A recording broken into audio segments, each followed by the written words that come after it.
அறுவை சிகிச்சை மூலம் குழந்தை பிறப்பு. சுகப்பிரசவத்தை எதிர்பார்த்து காத்திருந்த எனக்கு எதிர்பாராமல் கிடைத்த ஒரு மரண வழிதான் அறுவை சிகிச்சை. கத்தி உடலில் அறுபடுவதை முதல் முறை உணர்ந்த தருணம். முதுகெலும்பில் மருந்தூசியை வலியுடன் பெற்றுக்கொண்ட முதல் தருணம்.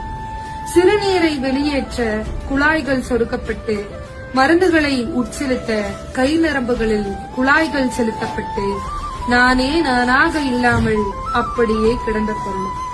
வயிற்றின் சுவரை கீறிட்டு தசை மற்றும் கொழுப்பு அடுக்குகளை வெட்டி கடைசியில் கருப்பையையே வெட்டி உயிர் பயத்தை கடந்து வந்தேன் இந்த உலகில் உன்னை கொண்டு வர. நஞ்சுக்கொடியை அகற்றி தையலிட்டார்கள். அதையும் உணர்ந்தது இந்த உடல். உடலா ஏதோ சாதாரண பொருளா தெரியவில்லை. கத்தியும் ரத்தமுமாய் கிடந்து மயக்கம் தெளிந்தது. இத்தனை நாட்கள் சுமந்த அந்த உயிரை தூக்கக்கூட இந்த உடலில் சக்தி இல்லை.